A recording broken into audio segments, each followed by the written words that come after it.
Happy Families podcast. It's the podcast for the time-poor parent who just wants answers now. Now that we understand each other really well, what do you think we should do together to make sure that we keep you safe and healthy and help you to be a kid for as long as possible? And now here's the stars of our show, my mum and dad. Tuesday, July 27. It's a special day in Finland. Really? Yes. Yeah. And we're talking about Finland I was just Googling and you find stuff, and I was curious about important days of the year, and I found out that in Finland today, this is a real thing, it's National Sleepyhead Day. Is that what you're trying to go with your hair today? No, that is so rough. I can't believe you said that. Is that why we brought it up? Can I tell you about National Sleepyhead Day? Tell me all about National Sleepyhead Day. This is a legitimate thing. In Finland on National Sleepyhead Day, the last sleeping member of the family must be woken with water. Oh. You can pour a bucket of water over the head or throw them into a lake, river or the sea. Wow. How fun is that? Yeah, except we'd be doing it at the other end of the year, I think. Yeah, that's right. I'm not going to do it in the middle of winter. I just think it's been so cold. Our teenage daughters, they would wake up early that morning. Oh, yeah. Yeah. Yeah. We are Justin and Kylie Coulson, the parents of 6 daughters. I've written 6 books about making family happy and the founder of happyfamilies.com.au. Every Tuesday, we take a listener question, and this is one that is really quite an interesting one. Kylie, I'm going to share it with you, and the reason I'm sharing it with you is because I reckon you'll probably have a bit to say about this. This comes from somebody who we're going to keep anonymous, and she's telling us about her 7-year-old daughter. We have a 7-year-old daughter as well. So we might even find that there's something in common here. Last weekend, she says, while I was driving my daughter to a birthday party, she asked me why her legs and arms were so hairy. She's a little bit hairy, but nothing out of the ordinary. I answered that it was normal, that everyone has hair on their legs and arms. And then I asked if she liked it. And she said she didn't. And she wanted to remove it with my roller, which is an epilator. Ouch. Ouch. I know. Hey, actually, just before I finish the rest of the email. Are you going to tell them your experience? My story with the epilator. I think there used to be one that was called an epilady. Yes. Right. So I'm a kid. All my friends have gotten together, and one of the girls brings out her brand new, well, let's call it a toy, her brand new epilator, her epilady, and she's showing us all how it works on her legs. She didn't have any hair on her legs, so we're just sort of watching her, and I'm like, hey, I wonder if it could work on your face. You're such a boy. And then everyone was like, no. So I picked up the epilator and I turned around and I was going, bzzz, and I'm watching these tiny tweezers spinning around at 1,000,000 miles an hour. And I didn't have proper whiskers, but I had enough bum that you fluff. felt? Yeah. And I put it up against my chin, and it was like in the cartoons when you see the lip go, it was like, I got torn in. My whole body was getting sucked into the epilator. It was like, I'm going to die. And it was terrifying. It was absolutely terrifying. Anyway, this anonymous emailer says, I'm not sure what to answer when she said she wanted to use the epilator. It's so young to be so body conscious about something so minor. I just said that it hurts a lot to use my roller and that she's too young to consider that. What do I do now? Do I hide when I'm removing my hair like my partner suggested? Do I need to brush it under the carpet? I'm guessing she's talking about the removal of hair, not the actual hair itself. Or should I investigate things further? I want her to stay self-confident and a joyful girl for as long as possible.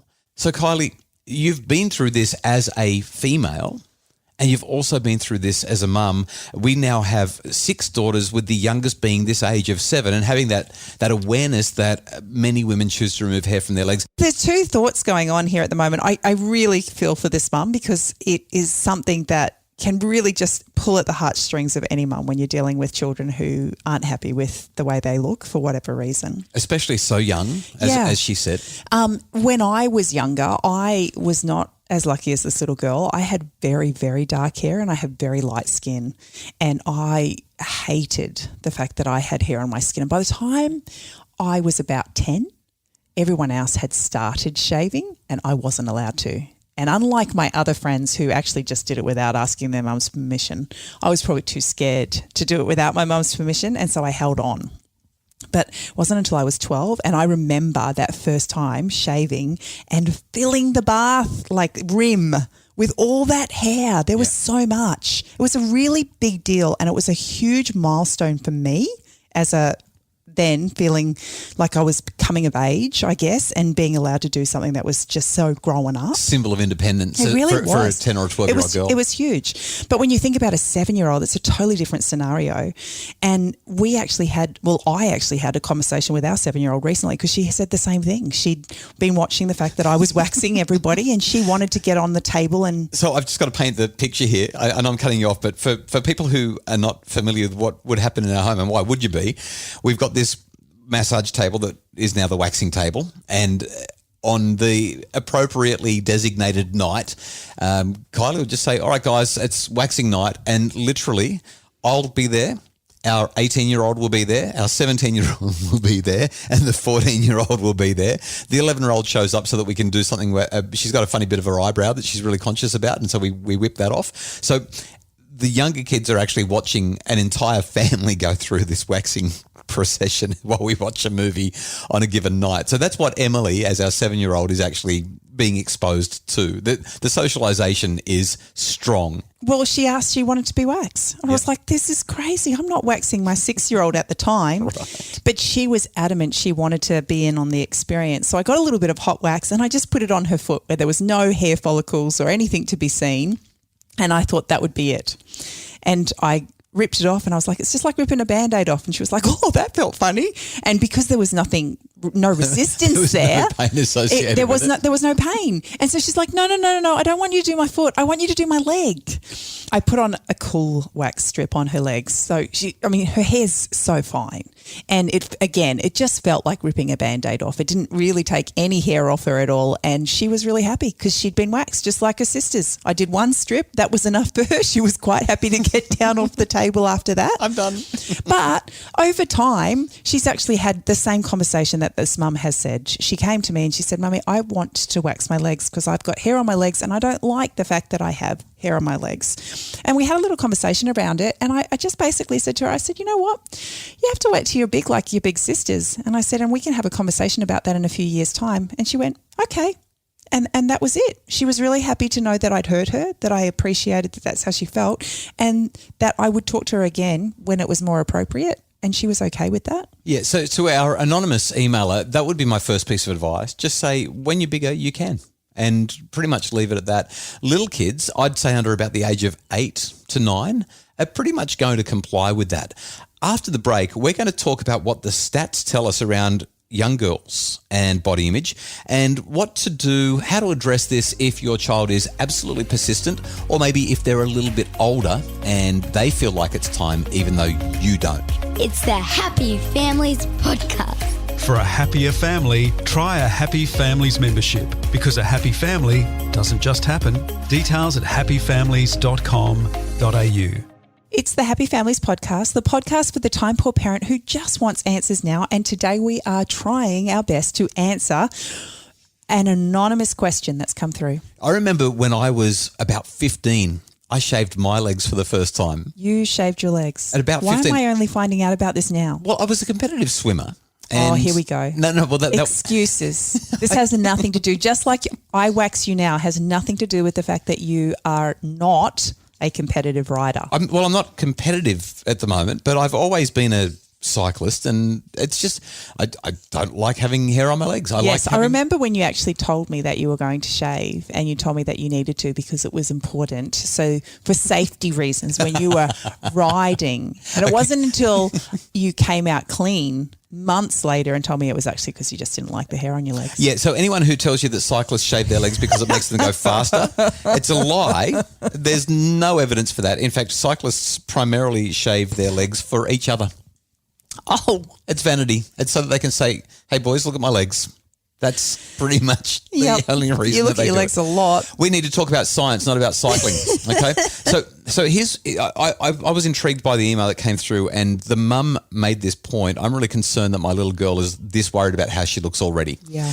Let me share with you some stats. These are some stats that come from Dr. Renee Engeln in her book Beauty Sick. She says, and I quote, "Girls start thinking about their ideal body at a shockingly early age. 34% of 5-year-old girls engage in deliberate dietary restraint at least sometimes." 30, how much? A third of 5-year-old girls, deliberate dietary restraint at least sometimes. 28% of these girls say that they want their bodies to look like the women they see in movies and on TV.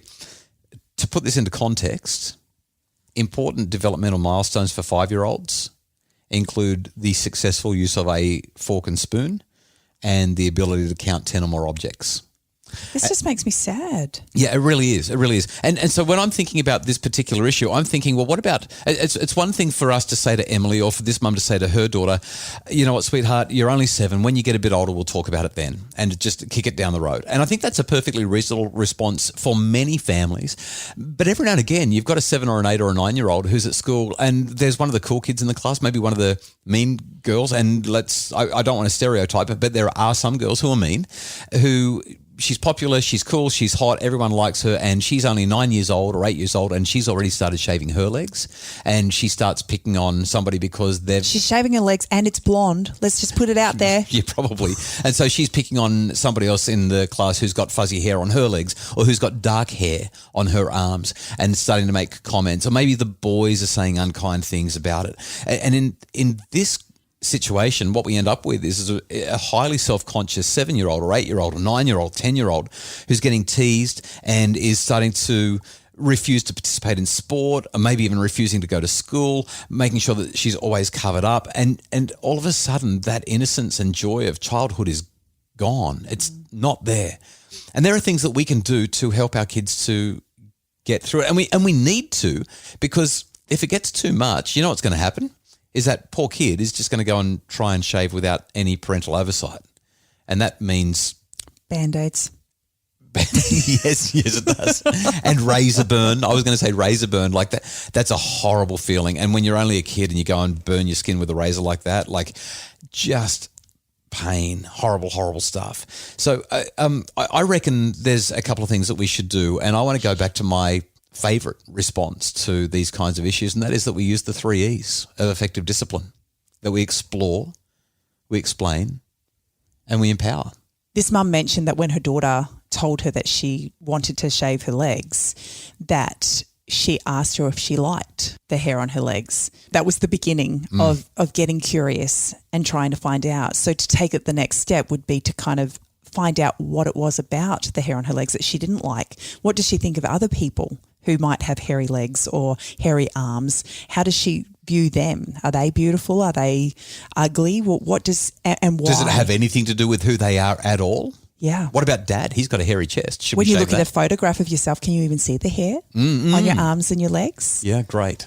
Totally different perspective as opposed to just staring there and recognizing that what you see in a photo is often what most people are viewing of you as opposed to the microscopic view that we have of our own bodies. And if we're really exploring, if we're really getting curious, not furious, if we're really trying to understand, not reprimand, if we're genuinely exploring, we're probably going to ask questions as well. Like, so if you did take all the hair off your legs, would that change who you are? Yeah. And if it would, how?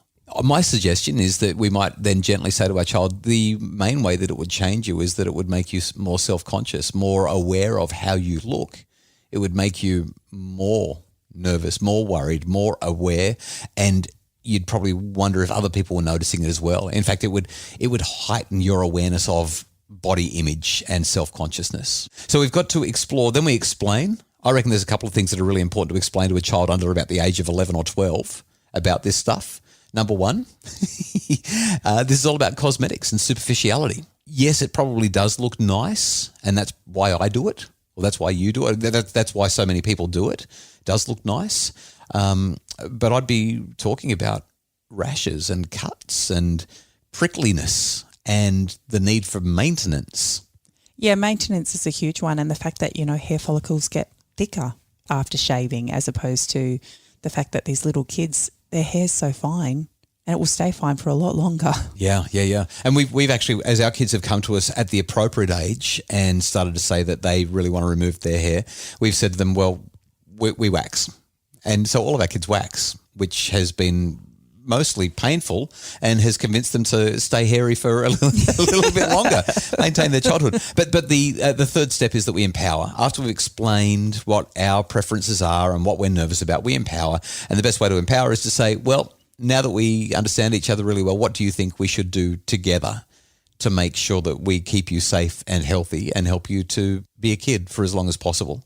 I mean, there's other options. Some parents are going to talk about hair removal, creams, and that sort of thing. And every family is obviously going to have to make up their own mind about it. We'd love to know what you think, actually. Podcasts@happyfamilies.com.au. But that would be my long-form answer to a question like this. Do you think we've missed anything? No, I don't think you've missed anything. I think it's just really important to remember they're 7 and we don't need to delve into too much if a simple response of let's talk about this in a few years when you're a few years older is enough to get them, through that little moment. Well, we really hope that you've enjoyed the Happy Families podcast today and that it's answered some questions or given you some food for thought, whether it's about shaving legs or something else to do with body image or challenges that you're dealing with your kids. We hope that that's been helpful. The Happy Families podcast, as always, is produced by Justin Rulon from Bridge Media. Craig Bruce is our executive producer. And if you'd like more info about making your family happier, become a member of the Happy Families memberships. We've got so many resources to help to boost your family's well-being and happiness, and so many members who are absolutely delighted with the way their families are changing as they become increasingly intentional and practice the things that we talk about in the membership. For more information, you can visit happyfamilies.com.au.